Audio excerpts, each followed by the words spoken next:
When you hear the words Capcom and beat 'em up used in the same sentence, then you probably picture Final Fight or Dungeons & Dragons. But Capcom also released a number of lesser-known brawlers, including one of my favorites, Armored Warriors, which just celebrated its 25th anniversary a couple of weeks ago. To help honor a quarter century of kicking cyborg ass, I want to take a look back at this forgotten gem. So turn back now if you don't want to know what happens next, because today we're going to spoil the story and ending for Armored Warriors. This is Game Over, the early years.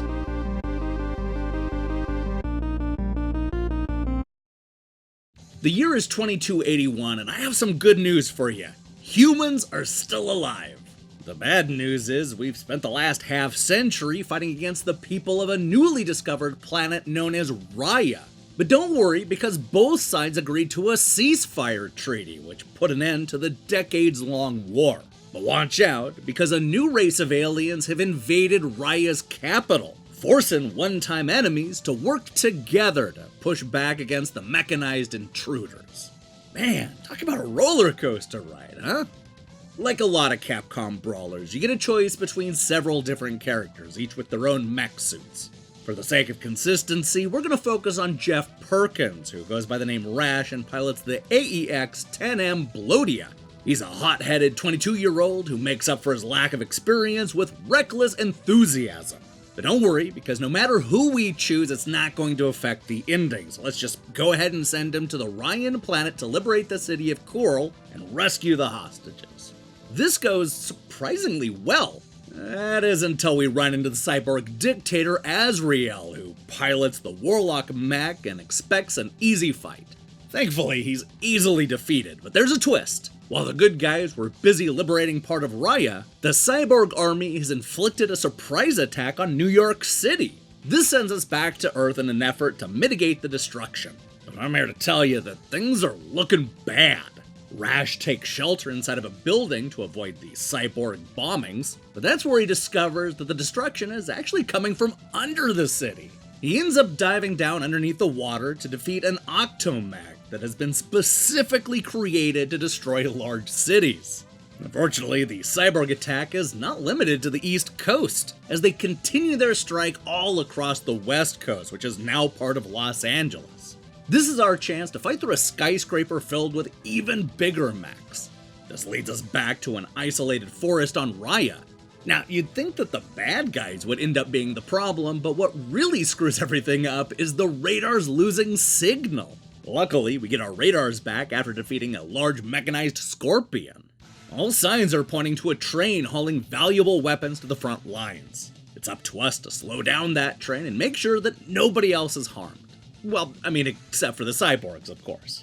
The train tracks take us directly to a weapon manufacturing facility, which also doubles as a prison for the Ryan people. It's here where we discover that Azrael has been turning humans into cyborgs against their will and using them to conquer the planet. Man, that's dark, but at least Rash is here with his big old mag suit to break the prisoners free. This sends him deep into the facility where he once again goes head to head with the evil Azrael. That dude's once again surprised to be easily defeated by a human. But watch out, because the bad guys have one last trick up their robotic sleeve. They're all gonna board a giant spaceship in an effort to escape and then regroup for a second strike. It's up to the good guys to board that ship before it gets to deep space, which means finally going up against the true mastermind, Mother Brain. We use our mech abilities to push the villain to the edge, and this is what happens next.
You know, we talk about a lot of Capcom games here at the series, but there's a good reason for that. They're really good at making endings.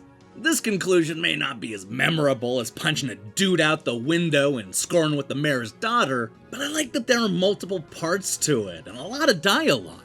In fact, this is easily Capcom's wordiest brawler, and it's nice to see them take advantage of the science fiction plot. And although Armored Warriors never got a proper sequel, a lot of the world building they created paid off in Cyberbot's Full Metal Madness. No matter what, Armored Warriors is a fun little beat-em-up that adds enough new to the formula to keep it from being just another Final Fight clone. You should give it a fresh, or maybe even first look in honor of its 25th birthday. You won't regret it. Hey, thanks for watching this episode of Game Over, the early years. If you liked what you saw here, then you should know that we post new episodes every Monday. Oh, and did you know that if you add up the 23 episodes from the previous version of this show, we're actually up to over 100 episodes and close to 150 endings? Now, here's the question I have for you. What is your favorite mech game? Let me see your picks in the comments below. In other news, I'm feeling a lot better, and I appreciate all the people that reached out and wished me a speedy recovery. I have a whole bunch to get through this week before we introduce the month-long holiday special that's coming on November 28th. I can't wait to talk more about that later this week. In the meantime, I strongly recommend you click that subscribe button and support what we're doing here. Until then.